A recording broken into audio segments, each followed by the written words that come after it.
Hello, and welcome to Weird Mind Newsroom, Episode 3, now with a microphone. So this week we're going to delve into some new releases, some trailers, we have a lot of trailers this week, as well as a bit of news discussion. So, without further ado, let's get to it. Let them come. So starting this week, let's talk about the biggest film of this week as well. And we go back to the age-old battle between good and evil, in particular, the Autobots and the Decepticons.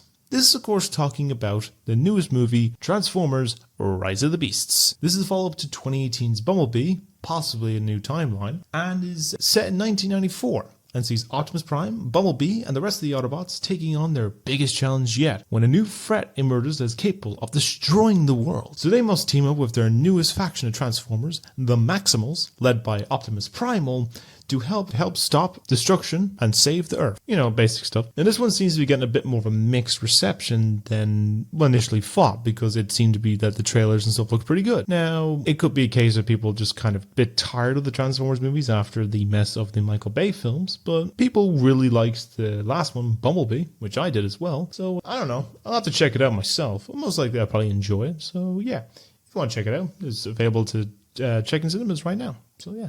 Now on to TV this week, and it's our gang of lovable assholes are back again for more misadventures with the 16th season of It's Always Sunny with Philadelphia. Now this new one will tackle on some current topics like inflation, curses, Russia relations with the US, and some many more maybe possibly current end topics, or just random misadventures like, going for a game of bowling. We never know. And, everything is just going to fall apart because that's what happens with the group of Paddy's Pub. Now, the first 2 episodes are available currently right now, and I believe there's only about 8 or 9 episodes this season, with every episode releasing weekly for every Wednesday night. You can check it out online or whatever streaming service you can find available that will show it. I need to check out what the release date's in the UK, but I know it's apparently very quickly. But yeah, it's something to check out if you look for a bit of a laugh. In our first of 2 video games this week, we're going back to a series of horror games that helped redefine the horror genre that got stale by the 2010s. And that is with Amnesia. Now this series did help spawn some other great scary titles like Outlast, Alien Isolation, Layers of Fear, and to some extent Five Nights at Freddy's. And this new one takes us to 1916 France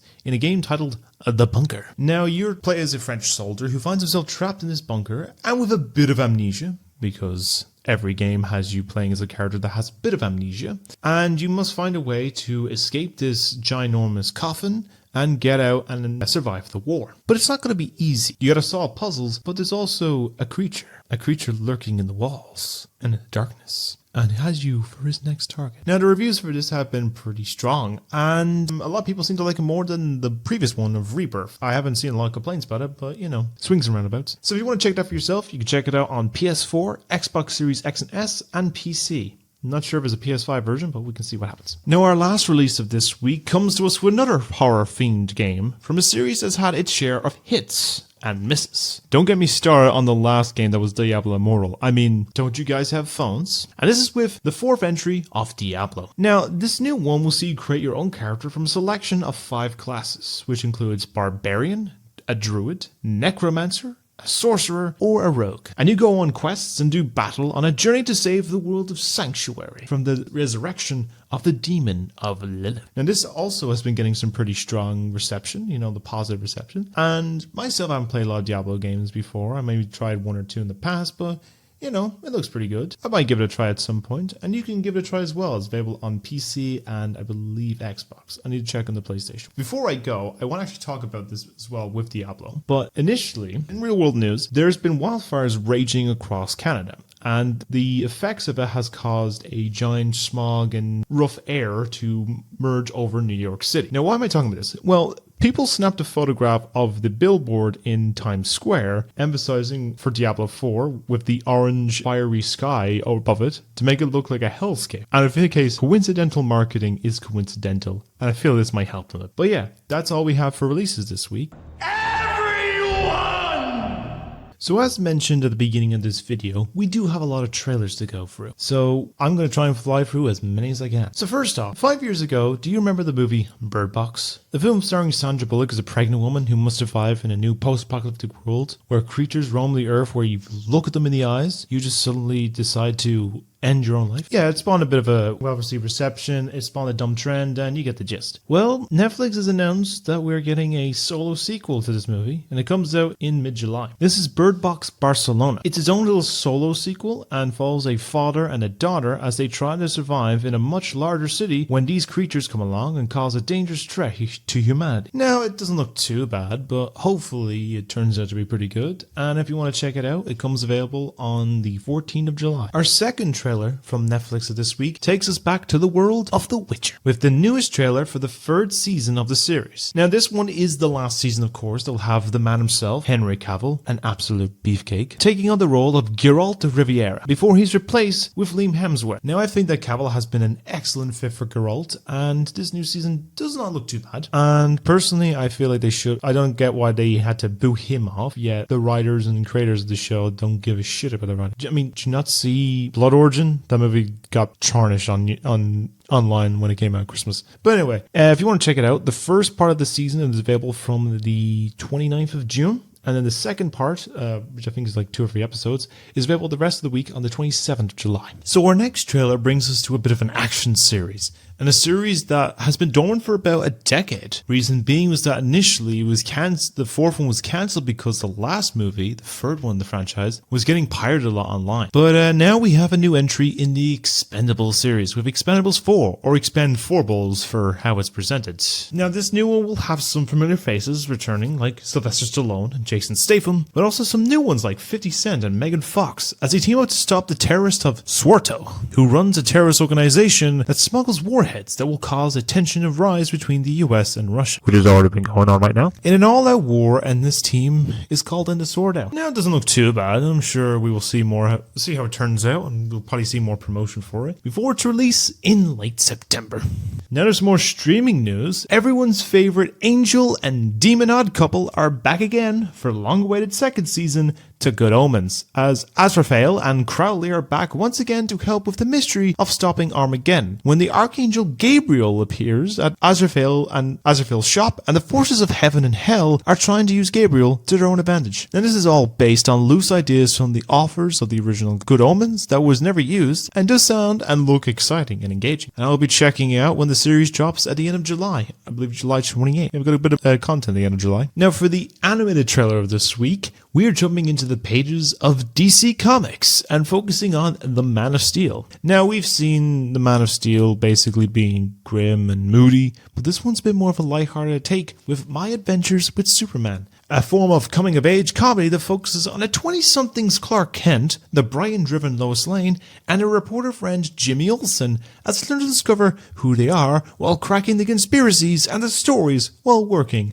for the Daily Planet. Now, having a bit of a jovial, lighthearted tone for Superman is something that we haven't seen in a long-ass while. And personally, I welcome this approach, because, I mean, I like Man of Steel and I like the DCU version of him, but it's kind of a case where, moodiness can really dampen a character. And it's probably going to be the first bit of, lighthearted version of it until we see James Gunn take an approach with it, hopefully. But if you want to check it out, it comes out in mid-July, I believe the 12th of July, so yeah, there's something to look forward to. Our last few stories come to us from the Summer of Gaming event, which is currently going on, which is the replacement for E3 of this year, so I will probably have to do some in-depth looks at some stuff. But anyway, this is something that really caught my attention. And starting off, we finally got some gameplay footage for the newest entry in the Mortal Kombat series. Mortal Kombat 1. This new one seems to be giving the original game that started the discussion in violent video games and gave it a 4K upgrade with an all-new design and substance. The gameplay looks great and the attacks are more bloody than ever, and the fatalities have shown off so far have just been as graphic and gory as they ever are. Oh boy, are they graphic. If you're looking for a fight, then you can get your hands on the game when it releases on September 19th of this year. Just the most recent one that's come in now from the Xbox Game Showcase, with a brand new game set in a galaxy far, far away with Star Wars Outlaws. Now, set between the events of Empire Strikes Back and Return of the Jedi, you play the role of Kay Vess, an emerging scoundrel who's trying to find a way to gain her freedom and a means to start a new life with her companions Nyx, where you will explore an open world Star Wars game for the first time, where you fight, steal, and outwit your way through the Empire's galactic crime syndicate. Now I know this is simply a cinematic trailer for it, but it does look pretty cool, and I will talk about this next week because we're going to get some gameplay footage tomorrow night during the Ubisoft Forward event, so basically the Ubisoft E3 event. So yeah, I look forward to it, and it comes out sometime next year on probably all current and new consoles. We will also talk about one of the bigger games coming out of Xbox, Starfield, a new game by Bethesda and the creators of Fallout. This new one takes us to the far reaches of outer space as you explore new planets, colonize, and in a form of a Fallout style,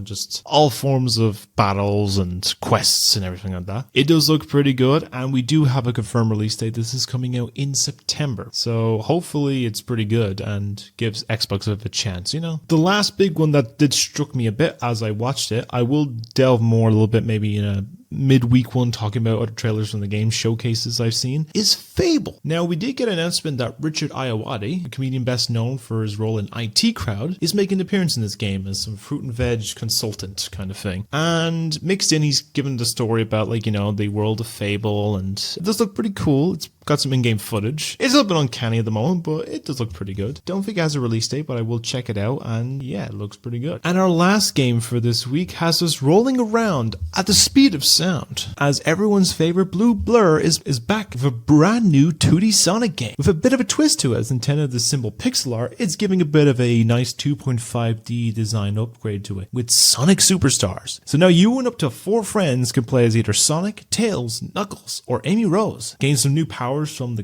Chaos Emeralds, and explore the North Star Islands and stop Eggman and an old adversary, Fang, from turning all those innocent creatures into badniks. Now I was surprised when I saw this suddenly drop there about 2 nights ago to see a new Sonic game, and releasing very soon after the last big release in Frontiers. And it looks super fun and actually visually appealing, and I will be checking this out when it releases sometime in fall this year. And with that, that's the end of the trailers for this week. The perfect product.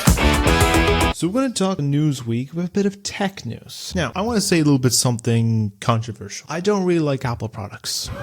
Now, personally, they're nice design to look at, and they have some functional products, but personally, I prefer Android phones and normal computers over them because usually you get a lot more functions done, and usually Apple stuff is usually more restrictive. Now, anyway, earlier this week, we got an announcement of Apple dropping their new VR headset, the Vision Pro. Now, they've shown off a bit of demonstration of what it will functionally looks like. It does look stylish, does look smooth. You do have to carry a battery pack around with you, but sure, you get that. And most of this is done by controlling with your mind. Now, why am I talking about this a little bit? Well, mainly with the price. You think usually with a VR headset, the minimum is probably maybe 400, 500 euros. Max, maybe about for an iPhone Pro, which is about maybe like 1200, 1500. No. The Vision Pro costs 3,500 euros. It's releasing apparently in January, and I think since this is way too expensive. If they're hoping to be successful with this, I think honestly, reduce it down to around the same price as like maybe an iPhone, or even to the same price as like the Quest 3. The Quest 3 is coming out this year as well in September or the fall for about 500 euros. And what spawned from that is actually they brought down the Quest 2, the one I have, down to about 300, 350, which is a lot of a better price. And I think personally that's enough to pay for a VR headset. But what do you think of it? Do you think that Apple's Vision Pro is way too expensive, or are you going to shell out about 4,000 quid just for a VR headset? Let me know down below. I'd like to hear your thoughts. On to some movie news. We're going to talk about Zack Snyder, the man that basically caused a huge army of people to basically diss on anything DC Comics related that's not made by him, and caused 2 of his films to get 2 Oscar nods for public vote categories. And we're talking about his new Netflix movie he's making, Rebel Moon. Now, we do know that this film is coming out this year in December. We haven't got any footage yet, but most cases I'm thinking they're going to hold off till Comic-Con. But we have got some confirmation that it's going to be a 2-part. They showed off some images of the film earlier this week with Empire, I believe, and they announced that this film is the start of a 2-part series. It could be a longer series, never know. But the first one is coming out this December, and the next one is possibly going to be some point, I'd say maybe next year or 2024. But what do you think? Are you excited to see what Zack Snyder's newest piece is about, or can you give or take it? Like, what's your favorite Zack Snyder movie? Let me know down below. I'd love to start a discussion and talk about what you liked about it. Now, let's talk superheroes as we head over to the Marvel films with the newest Captain America movie. This is the next one following up from the Marvels and all the TV series. But earlier this week, Anthony Mackie dropped this image on his Instagram, which shows him talking with his new co-star, Harrison Ford, who is playing Thunderbolt Ross after the late great John Hurt tragically passed away last year. Now, it's not the most focal thing as well. Besides that, of course, and the hints that he's going to be performing as Red Hulk, we do notice on the back of the chair that we have a new name title for Captain America. Now, this one is now being titled as Brave New World, a change from the original title of New World Order. The reason being is because New World Order is a conspiracy theory about a totalitarian government, basically a la George Orwell's 1984. Now, personally, I think that's a decent title, and you want to just distinguish between the conspiracy theory and the Captain America movie, and hopefully it's good. I'm sure they'll probably show some footage at Comic-Con next month as well, but probably be at least another couple of months before we see that footage. What do you think? Are you excited for a new Captain America movie, or do you think they should just cap it at the 3 films and give Falcon his own film? Let me know down below. Now we are heading back to a galaxy far, far away with the next entry in our news stories with the newest Star Wars series, Ahsoka. Now, we have gotten some footage and trailer for this about 2 months ago at Star Wars Celebration, and we had confirmation that this series was coming out in August of this year. We didn't get a date for it, but we do know it was coming out in August. Well, now we officially have gotten ourselves the official release date. Now, earlier this week, we got a small little teaser, and it confirmed that Star Wars Ahsoka is going to be dropping its 6 to 8 episodic series weekly from the 23rd of August. Now, it does look interesting to me, and hopefully it turns out good, because I know the Star Wars movie series have been a bit hit or miss to a lot of people, but I've enjoyed them a fair bit. But what do you think? Are you excited for the Ahsoka series? Let me know in your thoughts down below. And now for our final story is another release date, and based on what we talked about 2 weeks ago. And this is, of course, Insomniac's Spider-Man 2. Now, I did mention we report on some new gameplay footage that we finally got for the game that we hadn't seen anything in about 2 months, and we had a confirmed fall 2020 release date. We had hints it was going to be September, but now earlier this week during the summer gaming show, we got the official cover image as well as a release date of October 20th of this year. So we are heading into a really busy October month for gaming. Now, this also has announced a few different collection options. You have the standard edition, you have the digital deluxe edition, and you have a collector's edition that has a bit of a weird tentacle thing, right? So you have a steelbook case, you have a statue, but the thing is, with the steelbook case, you're only getting a digital code. So it feels a bit pointless to have a steelbook case for a game if you don't have a disc for it. That's my personal preference, but it's case with most reasonable ones as well. Like God of War and Hogwarts Legacy both had this situation as well. I just find it dumb. Like, I'm fine with a disc. Give up with that. But anyway, if you're looking to pre-order the game, the pre-orders go on sale from Friday the 16th of June. So this coming Friday at about 10 a.m. your local time. And I, for one, I'm very excited for this, and I will definitely be trying this out in October, or at least picking up for Christmas. But what do you think? Are you excited for this Spider-Man 2 release date? Do you think that it's a decent location to place it amongst everything else? Let me know down below. And with that, that's the end of the news. Now, before I end for another week, I want to actually bring attention to something that a friend of mine has made that I would like to get a little more publicity to. Now, I know that likes of talking about the pandemic is something we don't want to hear about anymore, of course, but it is a case that we all went through it. We all went through it for the last 2.5 to 3 years, and many have experienced the symptoms, of course, as well as, dealing with so much problem. But even as we move on, we've ditched the mask, we've ditched the safety guidelines and everything like that. There is still the case that people are still suffering from long COVID. Now, my friend Sunny has made this really beautiful 25-minute audio piece for their final year project about the struggles that they experience on people who have gone through long COVID, including family members, people that worked in the hospice care facility during the pandemic, of course, as well as like how people cope with, the effects that they still have. Because, even though it's a case that a lot of people may have gone through COVID for like the couple of days of, to self-isolate, a lot of long-term people might still have the effects of COVID, kind of case where people with symptoms and everything like that. And personally, I want to bring attention to this video because this little audio piece, which you can find on Spotify, which I will link down below, as a beautiful piece. Like, I listened to this a while back and I must say I did tear up. Like, it's really emotional kind of thing to think that, like, people that have to go through all that, like, just so much pain. Because, like, you get the idea of the hospice people a lot. The hospice and care workers and everything like that were basically going through hell and high water just to make sure everyone is safe and, healthy during this crisis that we have not experienced in over 100 years. And yeah, I just personally, it was a thing I always want to do. I have 2 other people I want to give like a focus on, but I will do that in the next video. I just want to give this a focal point to this week because honestly, it's a beautiful piece. They did a fantastic job with this audio piece, and they won Student of the Year for it as well. So I wanted to bring it up, and it's just fantastic. So yeah, if you have about 30 minutes of your time, I would check out The Long COVID or The Long Pandemic right here. And yeah, thanks for listening to that. Anyway, I started blasting. Bang! Bang! But anyway, that's the end of another video for the week. I'd like to thank you all for at least checking out my previous 2 videos, as well as I've got another video. I've done my first review. Yes, I think I mentioned in the last one that I was doing a review for the Mario movie, and it's finally done. It took a long process, but I enjoyed the editing process. I enjoyed doing this stuff.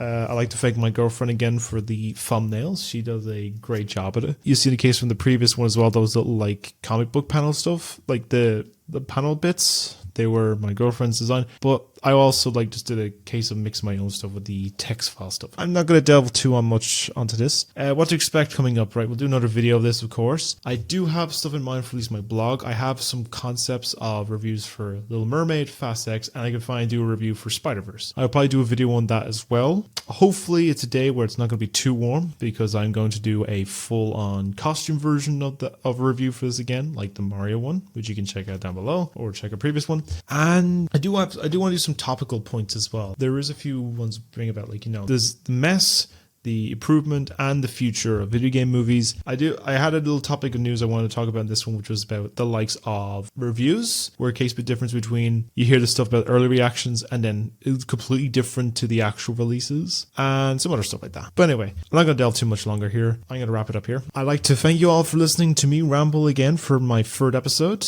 Hopefully the audio might be a bit more improved with this microphone. But yeah, thanks for all watching. I love you all, and stay being wonderful people. And good night, good news, and signing off. Love you all.